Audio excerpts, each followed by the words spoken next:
In 1922, a 15-year-old boy shows up for his first day at work at a small auto repair shop in Tokyo, Japan. The owner, who questioned if the boy was even meant for this type of business, assigned him to clean the workshop and look after his child instead. At the time, nobody thought much of it, neither did they care, but only because they had no idea who this kid would eventually become. Fast forward a few decades, and that boy, Soichiro Honda, was now competing with some of the biggest car brands in the world, while also owning the largest motorbike manufacturer. This is the story of how one poor Japanese boy went from babysitting children to building the multi-billion-dollar brand Honda Motors.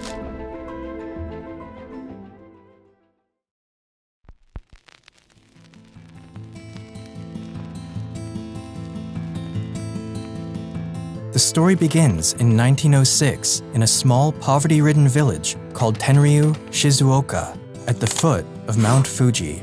It was there that Gihei Honda and his wife welcomed their first son, Soichiro Honda. Soichiro's father was a local blacksmith from the village who also fixed bicycles on the side, while his mother was an accomplished weaver. Raised in difficult economic situations, Soichiro lost 5 of his siblings growing up due to health issues. When Soichiro was 8 years old, he was going about his normal routine in the neighborhood when he heard a strange rumble that grabbed his attention. He followed the sound until he came across a big piece of strange machinery rolling along on 4 wheels. This machine was a Ford Model T, and Soichiro was left captivated by what he had just witnessed. It was the first car I saw. What a thrill! I could not understand how it could move under its own power. And when it had driven past me, without even thinking why, I found myself chasing it down the road as hard as I could run. This experience left a mark in his life that would forever change the way he would engage with machines. He learned how to wet the blades of the farm machinery and repair bicycles. He was fascinated by all kinds of engines and motors. But Soichiro hated the idea of going to school, and instead of pursuing a proper education, he spent the majority of his childhood helping his father with his bicycle repair business.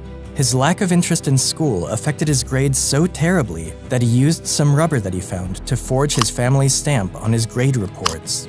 That way, his father wouldn't need to sign the paper and see his grades. Eventually, he got caught, and his father punished him by making him kneel on his knees for an entire day without lunch. In 1922, Soichiro came across a magazine ad for a Tokyo-based automobile servicing company called Art Shokai. He reasoned that, since the company was one of the most popular motorcar services in the city, they might be in need of new workers. So, he wrote a letter to Art Shokai, inquiring about a job, and luckily enough, he received a positive reply. So, at the age of 15, Soichiro dropped out of school, left home, and headed for Tokyo in pursuit of his dreams.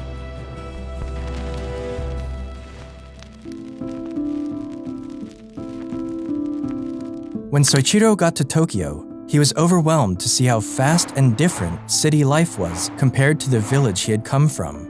When Soichiro arrived, the shop's owner, Yuzo Sakakibara, had a job already prepared for him. He was to babysit the owner's child. Soichiro was disappointed to find that over the next few months, he wasn't making any money, and the only work tasks he was assigned was to carry a baby wrapped around on his back. The only thing that made him stay was the shame of returning home a failure and facing his parents. As time went by, the owner couldn't keep up with the high demand of his automobile business, so he finally pulled Soichiro in to help him out. Even though Soichiro started out doing menial tasks, he gradually climbed his way up until he became a trusted mechanic at the company. His talent and dedication eventually caught the attention of the owner, who decided to take little Soichiro under his wing and teach him not only mechanical repairs, but the business side of the company as well. Although Sakakibara's repair work included both automobiles and bicycles, cars were not as popular then as they are today. Not only were automobiles a luxury that only people of the upper class could afford, but most of the automobiles around at the time were foreign-made. Through his work, Soichiro quickly became familiar with a wide range of automobiles, including Lincolns, Mercedes, Daimlers, and even various motorcycles that were brought into the workshop. Soichiro poured everything he had into expanding his knowledge and understanding of his craft. It was through this company that Soichiro was also introduced to the world of motorsports. Around this time, motorsports were quickly gaining popularity around Europe, America, and even Japan. And in 1923, Sakakibara himself began to build racing cars with the help of his workers, including Soichiro.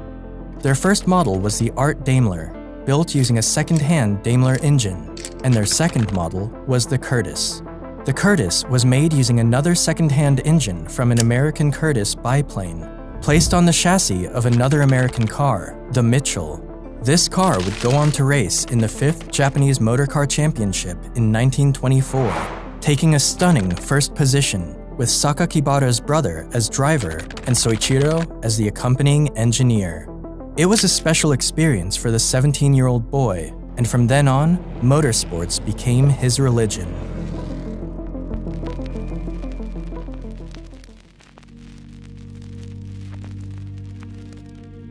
In 1926, Soichiro was drafted for military service, but didn't pass the medical exams as they revealed that he was colorblind.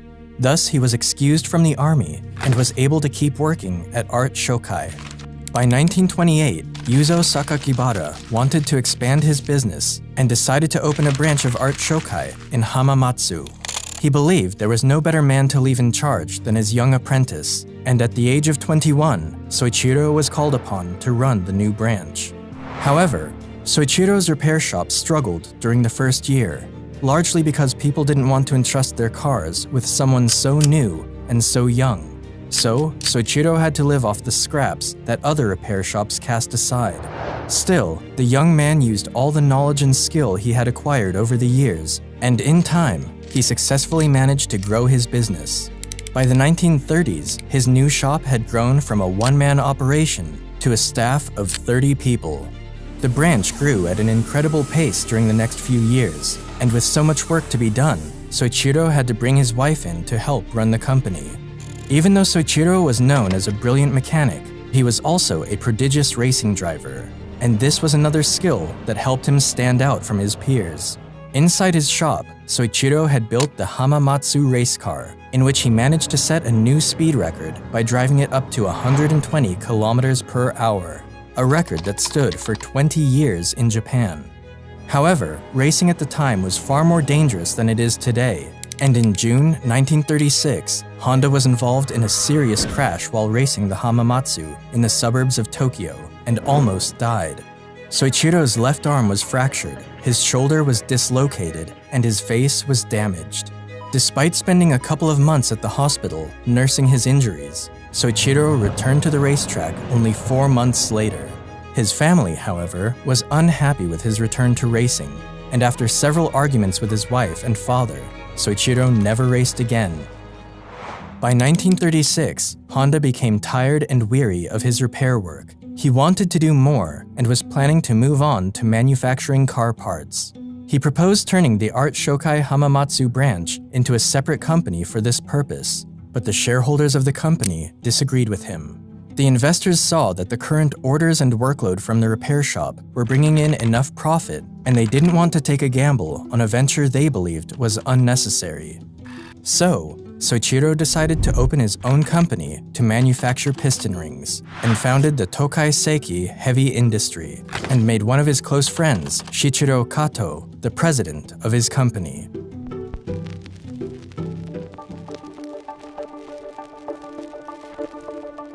Soichiro and Kato worked tirelessly in their new venture, and together started the Art Piston Ring Research Center. Soichiro, in particular, was still working at his Hamamatsu branch, spending his days at the repair workshop and his nights developing pistons. For a long time, they struggled to make any breakthrough, and during the next couple of years, Soichiro had worked so much that he lost a lot of weight, causing his face to look emaciated. All the stress his body and mind were going through made him look like a completely different person, and after a series of failures, Soichiro decided to enroll as a part-time student at the Hamamatsu Industrial Institute to improve his knowledge of metallurgy.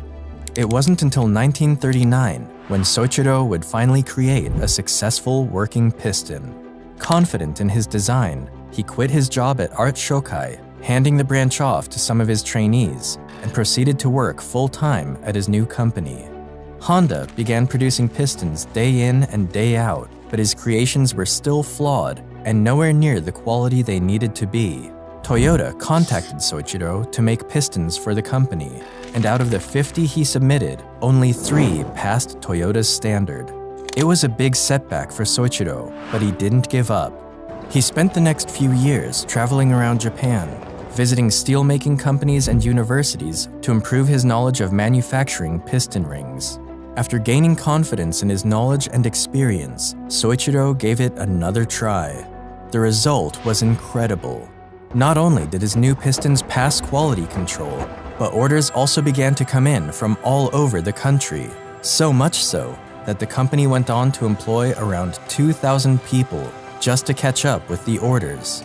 Things were starting to look great for Soichiro and his company, until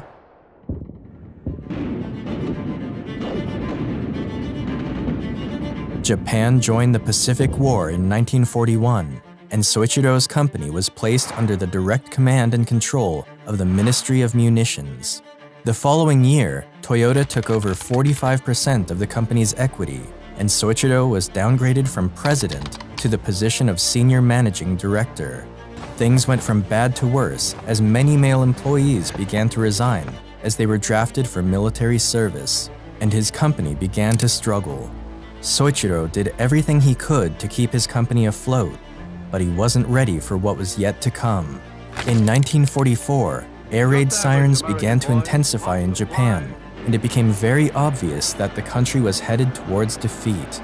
Hamamatsu was in great danger, and Soichiro's company was struck by a direct bomb blast, destroying the factory. The company would go on to suffer a second misfortune in January 1945, when the Nankai earthquake shook the region and the Iwanta plant collapsed. Japan eventually surrendered in August 1945, but by then, Soichiro had nearly lost everything. After the war, Soichiro decided to sell what was left of his company to Toyota for a sum of 450,000 yen, and publicly told everyone that he was going to take some time off to figure out what the future would hold, as Japan was left in ruins.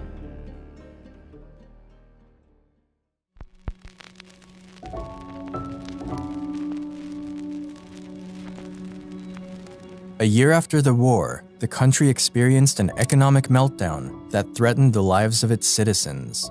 There was a shortage of food, clothing, and shelter, and resources were rationed.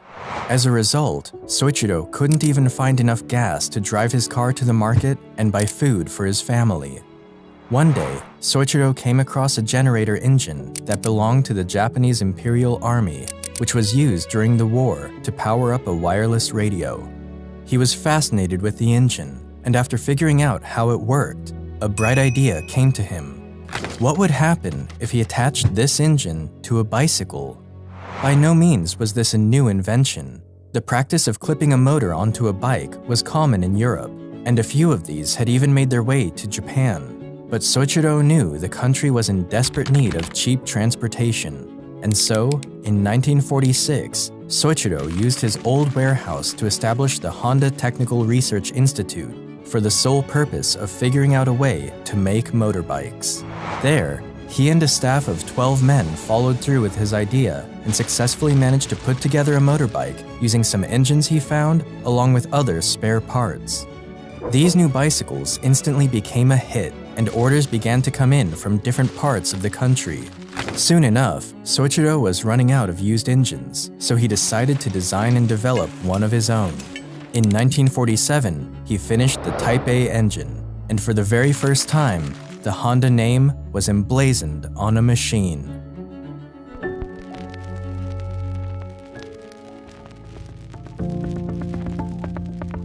Soichiro founded the Honda Motor Company in 1948 with the initial goal of building motorcycles to help get Japanese workers around.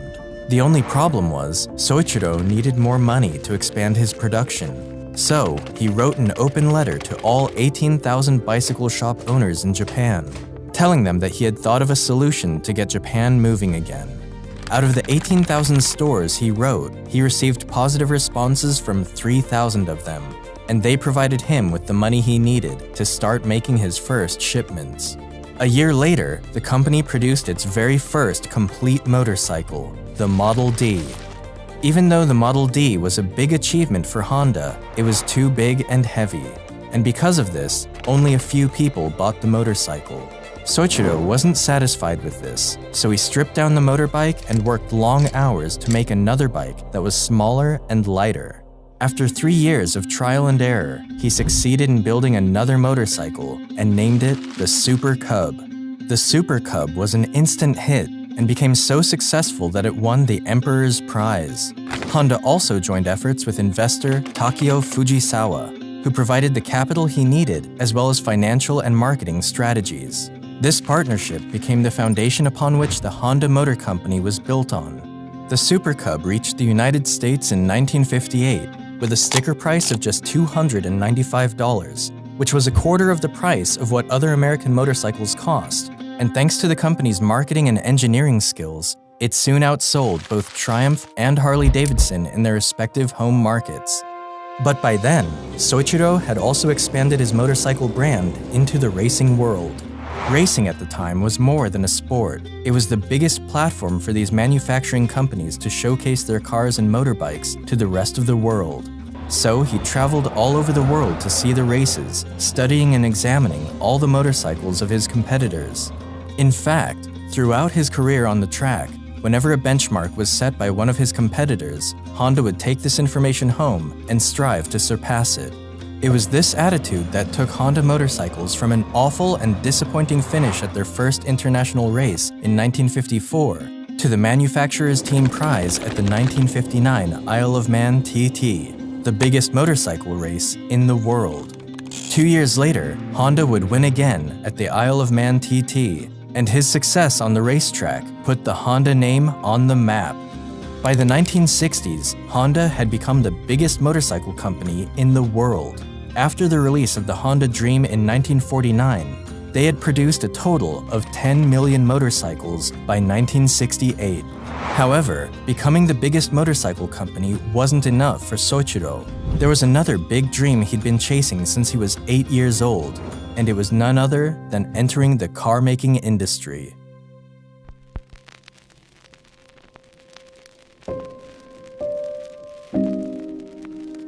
When Soichiro announced he was going into the automobile market, many people warned him that it was too risky for the company and that he was better off just making motorcycles. Around this time, Japan had Nissan, Toyota, and a few other companies who were competing in the tough world of the automobile market. And Japanese officials tried to convince Soichiro that the country didn't need another car manufacturer, but Soichiro didn't listen to their arguments. Honda debuted its first automobile in 1963 with the release of the T360 mini truck, a small but reliable pickup truck. Unfortunately, the mini truck never gained much traction, and it was soon followed with the company's first ever sports car, the S500. This S500 was a two-door roadster with a 4-speed transmission, capable of reaching 80 miles per hour. It was a smaller car, but it was smooth and easy to drive. But sadly, only around 1,300 cars of this model were built, making it one of the rarest Honda cars ever made. But just like Soichiro did with his motorcycles, Honda brought its cars into the racing world. The Honda RA271 made its Formula One debut at the 1964 Belgian Grand Prix. It only took 1 year for Honda to achieve a first-place victory at the 1965 Mexican Grand Prix with their new successor, the RA272. But despite its early success on the racetrack, Honda was nowhere near beating its competitors in the car market. So they took a break from racing and turned their attention to building one of the most successful cars in the automobile market, the Honda Civic. Honda debuted their new model in 1972, and in the following years, it became one of the most popular cars in the world.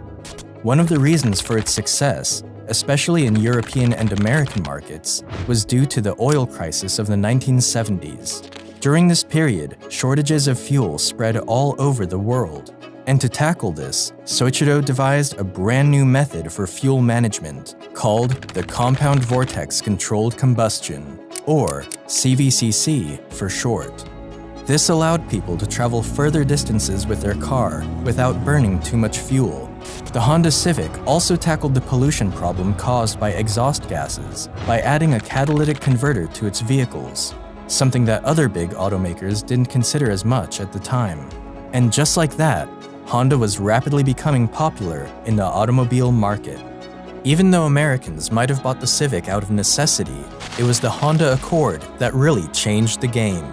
Initially, the Honda Accord debuted as a compact hatchback, but it later expanded to sedans. This new model contained the same fuel-efficient feature as the Civic, but with a better moderate size, and thanks to their wider interior space and comfort, the Honda Accord would later become one of the best-selling sedans in the automotive history. At the beginning of the 80s, the Honda Motor Company was the third largest producer of cars in Japan, and by the end of the decade, it was the third biggest car company on the planet. Soichiro Honda retired from the company in 1973 and later died on the 5th of August, 1991. Looking back on my work, I feel that I was doing nothing more than mistakes, blunders, and serious omissions. But I am proud of the achievements. Although I did one mistake after another, my mistakes and failures never occurred for the same reasons. Honda has now expanded into multiple industries, including jets, boat engines, power equipment, and robots, to name a few. Thank you all for watching. Make sure to subscribe and like the video. Until then, I'll see you in the next one.